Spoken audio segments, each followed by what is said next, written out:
ಶಾಲೆಗಳಿಗೆ ಶಿಕ್ಷಕರ ನೇಮಕಾತಿಗೆ ತ್ವರಿತ ಕ್ರಮಕ್ಕೆ ಆಗ್ರಹ. ಶಿಡ್ಲಘಟ್ಟ. ರಾಜ್ಯದ ಅನುದಾನಿತ ಶಾಲೆಗಳಲ್ಲಿ ಸುಮಾರು 18,000ಕ್ಕೂ ಹೆಚ್ಚು ಶಿಕ್ಷಕರ ಹುದ್ದೆಗಳು ಖಾಲಿ ಇರೋದ್ರಿಂದ ತಕ್ಷಣವೇ ನೇಮಕಾತಿ ಪ್ರಕ್ರಿಯೆ ಆರಂಭಿಸಬೇಕು ಅಂತ ಕರ್ನಾಟಕ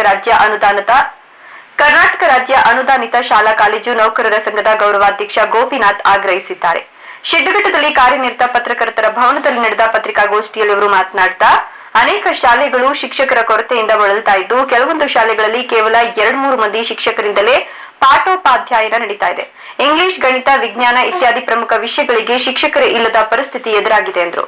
ಇದೊಂದು ಶಿಕ್ಷಣ ಕ್ಷೇತ್ರಕ್ಕೆ ಹೊರೆ ತರುತ್ತಿರುವ ವಿಷಯವಾಗಿದ್ದು, ಈ ಹಿನ್ನೆಲೆಯಲ್ಲಿ ಸರ್ಕಾರ ತಕ್ಷಣ ಶಿಕ್ಷಕರ ನೇಮಕಾತಿ ಪ್ರಕ್ರಿಯೆ ಆರಂಭಿಸಬೇಕಿದೆ.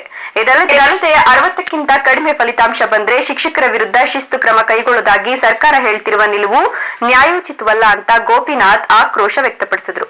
ಶಿಕ್ಷಕರೇ ಇಲ್ಲದಿದ್ರೆ ಫಲಿತಾಂಶ ಸುಧಾರಣೆ ಹೇಗ್ ಸಾಧ್ಯ? ಮೀಸಲಾತಿ ಹುದ್ದೆಗಳ ನೆಪದಲ್ಲಿ ನೇಮಕಾತಿ ತಡೆದಿರೋದನ್ನ ಅವರು ಖಂಡಿಸಿದ್ರು.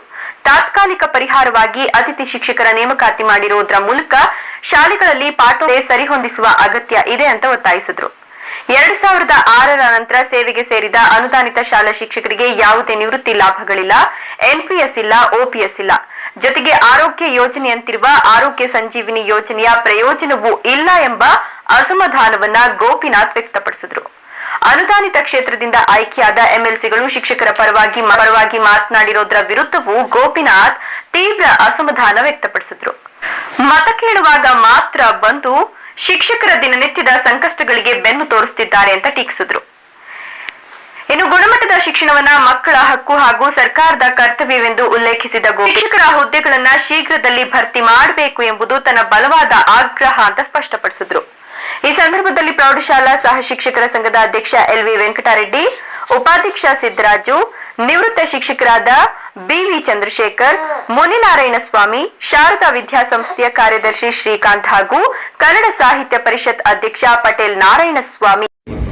ಗೋಪಿನಾಥ್ ಅಂತ, ನಾನು ಕರ್ನಾಟಕ ರಾಜ್ಯ ಅನುದಾನಿತ ಶಾಲಾ ಕಾಲೇಜು ನೌಕರರ ಸಂಘದ ಗೌರವಾಧ್ಯಕ್ಷರಾಗಿ ಕೆಲಸ ಮಾಡ್ತಾ ಇದ್ದೀನಿ. ಹಿಂದೆ ನಾನು ರಾಜ್ಯಾಧ್ಯಕ್ಷರಾಗಿ ಕೆಲಸ ಮಾಡಿದ್ದೆ.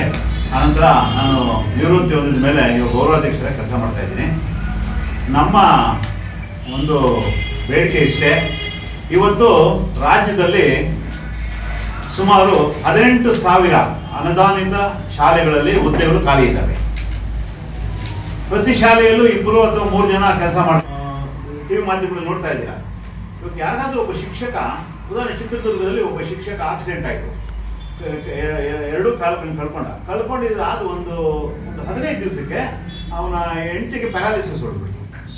ಇಬ್ಬರು ದುಡಿಯೋದು ಒಬ್ಬರೇ, ಆದರೆ 2 ಕಾಲನ್ನು ಕಳ್ಕೊಂಡ. ಏನು ಒಂದು ರೂಪಾಯಿ ಇಲ್ಲ, ಬರೀ ಅವ್ರ ಸಂಬಳದಲ್ಲೇ ಅವನು ಹೆಲ್ತ್ ಇನ್ಶೂರೆನ್ಸ್ ಆಗಿ ಕೊಡ್ಕೋಬೇಕು. ಅದರಿಂದ ಸರ್ಕಾರ ಇಂಥ ನಮ್ಮ ಅನುದಾನಿತ ಶಾಲೆಗಳಿಗೂ ಸಹಿತ ಆರೋಗ್ಯ ಸಂಜೀವನವನ್ನು ಕೊಡಬೇಕು ಎಂಬತಕ್ಕಂಥ ನಮ್ಮ ಪ್ರಮುಖ ಬೇಡಿಕೆ.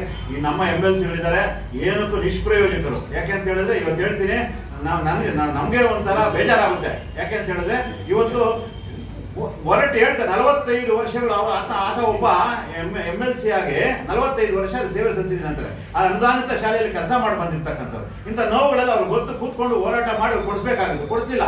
ಕೇವಲ ಅವರು ತಾವು MLC ಆಗೋದಕ್ಕೆ ಏನು ನಿಮ್ಗೆಲ್ಲ ಗೊತ್ತಿದೆ, ಚುನಾವಣೆಯಲ್ಲಿ ಯಾವ ರೀತಿ ನಡೀತಾವೆ ಅಂತಕ್ಕಂಥದ್ದು ಅದು ಹೇಳ್ಬೇಕಾಗಿಲ್ಲ. ಕೇವಲ ಆ ರೀತಿ ಚುನಾವಣೆ ಮಾಡ್ಕೊಂಡು ಗೆದ್ದುಕೊಂಡು ಹೋಗ್ತಾರೆ ವಿನಃ ಶಿಕ್ಷಕರ ಬಗ್ಗೆ ಕಾಳಜಿ ಇರ್ತಕ್ಕಂಥ MLC ಒಬ್ಬರು ಇಲ್ಲ. ಈ 14 ಜನ ಗೆದ್ದಿರ್ತಕ್ಕಂಥ 14 ಜನ ಯಾರೂ ಇಲ್ಲ ಎಂಬತಕ್ಕಂಥ ನನ್ನ ನೇರ ಆಪಾದನೆ ಅವ್ರ ಮೇಲೆ. ಅದರಿಂದ ನೇರವಾಗಿ ಶಿಕ್ಷಕರ ಜೊತೆ ಸೇರ್ಕೋಬೇಕು, ಶಿಕ್ಷಕರ ಸಮಸ್ಯೆಗಳನ್ನ ಬಗೆಹರಿಸಬೇಕು ಮತ್ತು ಅವರ ಒಂದು ಏನು ಕಷ್ಟ ಕಾರ್ಪಣ್ಯಗಳಿಗೆ ಅವರು ಭಾಗಿಯಾಗಬೇಕು ಎಂಬತಕ್ಕಂಥದ್ದು ನನ್ನ ಆಗ್ರಹ.